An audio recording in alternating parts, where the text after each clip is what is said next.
بسم اللہ الرحمن الرحیم۔ السلام علیکم۔ آپ سب کو ایک مرتبہ پھر ویلکم کرتا ہوں القرآن مرشدن میں۔ آج کا ہمارا ٹاپک یہ ہے کہ مرشد کس کو کہا جاتا ہے۔ میں مرشد کے لفظ پہ کافی مرتبہ ویڈیوز بنائی ہیں، جس میں نے یہ کوشش کی ہے کہ میرے جو سننے والے ہیں ان کو صحیح طریقے سے معلوم ہو جائے کہ مرشد کہاں کس کو جاتا ہے، مرشد آخر ہوتا کون ہے، کیونکہ سوالات کی بھرمار ہے۔ کوئی کہتا ہے ہمیں مرشد نہیں ملتا، کوئی کہتا ہے کہ آج کے اس دور میں مرشد ڈھونڈنا تقریباً ناممکن ہے، تو کوئی کہتا ہے کہ ہمارے پاس مرشد ہے، تو کوئی کسی کے پاس ظاہری مرشد موجود ہے، کسی کے پاس روحانی مرشد موجود ہے۔ تو اصل سمجھ نہیں آئی لوگوں کو زیادہ تر کہ مرشد کس کو کہا جاتا ہے۔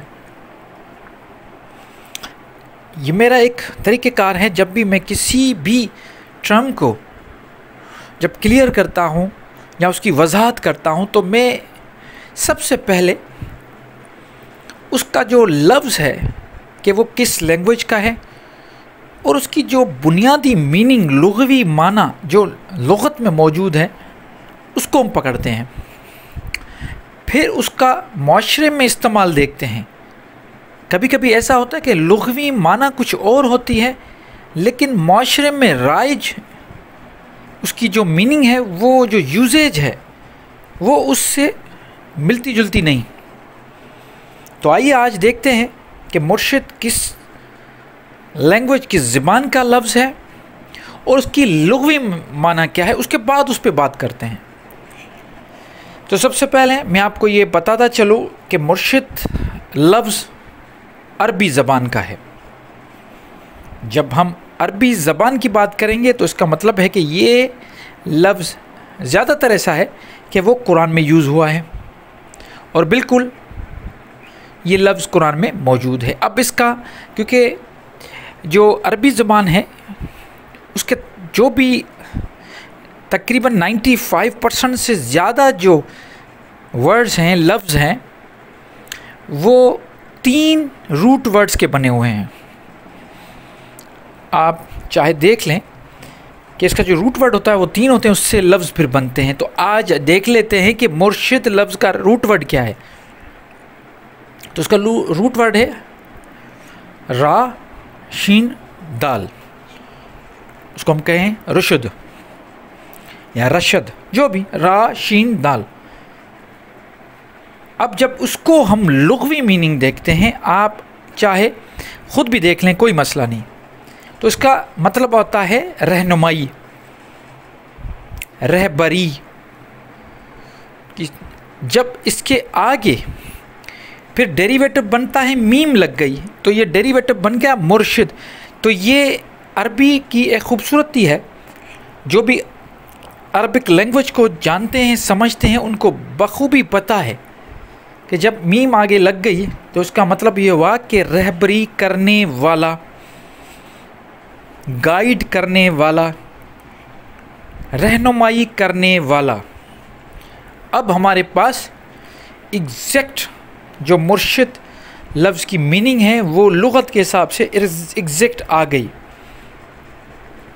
ہمیں یہ پتہ چلا کہ کوئی بھی چیز ہمیں گائیڈ کرے، کوئی بھی چیز ہمیں ہماری رہنمائی کرے، اس کو ہم مرشد کہہ سکتے ہیں۔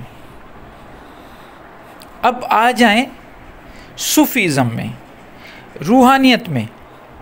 روحانیت میں جیسے معاشرے میں یہ لفظ ہے، وہ اس طرح استعمال ہوتا ہے کہ ہم کہتے ہیں کہ جو بھی استاد، جسے استاد بھی کہیں، ٹیچر کہیں، گرو کہیں، مرشد کہیں، جو رہنمائی کرتا ہے آپ کی، چاہے وہ آپ کی دینی سفر ہو یا روحانی سفر ہو، تصوف میں اس استاد کو، اس ہستی کو مرشد کہا جاتا ہے۔ اور پھر وہاں سے مختلف چیزیں نکلتی ہیں کہ مرشد کے ساتھ کس طرح اس کی بیعت کی جائے، یا اس کا کیسے تصور کیا جائے، روحانی مرشد، ظاہری مرشد، مرشد کے بالکل سامنے بیٹھ کے اور سینہ بہ سینہ علم کیسے لیا جاتا ہے، یہ سارے پھر راز اسٹارٹ ہو جاتے ہیں، یہ باتیں شروع ہو جاتی ہیں۔ لیکن کوئی یہ نہیں سوچتا، اس طرف بھی تو دیکھیں کہ کوئی، یہ تو انسان ہو گیا، کیا انسان کے سوائے کوئی ایسی چیز ہے جو آپ کی رہنمائی کر رہی ہے؟ اب ذرا سوچیں، کوئی ایسی ہے؟ ہم نے تو انسان کی بات کر رہے تھے، تو انسان کے سوائے کوئی ایسی چیز ہے جو آپ کی رہنمائی کرتی ہے؟ تو میں قرآن کو بھی مرشد مانتا ہوں، جیسے القرآن مرشدین اس چینل کا نام ہے، اس کا مطلب ہے قرآن ہی مرشد ہے، رہنمائی کرنے والا ہے۔ تو ہماری آپ کی گائیڈنس یہ مسلم کے لیے نہیں ہے، پورے ناس کے لیے، پوری مین کائنڈ کے لیے ہے۔ تو یہ قرآن بھی گائیڈ کر رہا ہے، رہبری کر رہا ہے، اور ایک ٹیچر ہے، ایک مرشد ہے۔ تو اس طرف بھی سوچو، میں آپ سب کو کہہ رہا ہوں جو کہتے ہیں ہمیں مرشد نہیں ملتا، ہم کہاں جائیں، اس دنیا میں ڈھونگی لوگ بیٹھے ہوئے ہیں، تو میں ان سب کو کہتا ہوں کہ بھائی آپ اس طرف بھی سوچو کہ مرشد قرآن بھی ہو سکتا ہے، تو خود قرآن کو مرشد کیوں نہیں بناتے؟ اب یہاں پہ سوال یہ پیدا ہوتا ہے کہ وہ ہمیں کیسے گائیڈ کرے گا؟ وہ اس طرح کرے گا جب آپ اس کے ساتھ جڑو گے، آپ اس کو سمجھنے کی کوشش کرو، قرآن کو پڑھو۔ ہاں، اب قرآن کو سمجھانے کے لیے جو بھی استاد ہے آپ کا، عربک ٹیچر ہو یا کوئی بھی آپ کو قرآن عربی سمجھا رہا ہے، سکھا رہا ہے، اس سے سیکھو، 6 مہینے، 7 مہینے، 1 سال قرآن کو سمجھو، کسی بھی مکتبہ فکر کے ساتھ نہیں، اس کو ہٹا کے پیور، شدھ، خالص قرآن کی تعلیمات کو سمجھو۔ وہ آپ کا مرشد ہے، آپ کو گائیڈ کرے گا، رہبری آپ کی کرے گا۔ پہلی دوسری آیت میں یہ موجود ہے کہ ذالک الکتاب لا ریب فیہ ھدی للمتقین، اس میں کوئی شک نہیں ہے اس کتاب میں، اور یہ ہدایت ہے متقین کے لیے۔ متقین بنو، اس کے ساتھ جڑو، یقین مانو، اس سے بڑا مرشد آپ کو دنیا میں نہیں ملے گا، کیونکہ اس کائنات کی پہچان اللہ سے، اور اللہ نے اپنی تعارف اس قرآن میں کروایا ہے۔ اس پوری کائنات کی پہچان اللہ، اور اللہ نے خود اپنی تعارف کس سے کروایا؟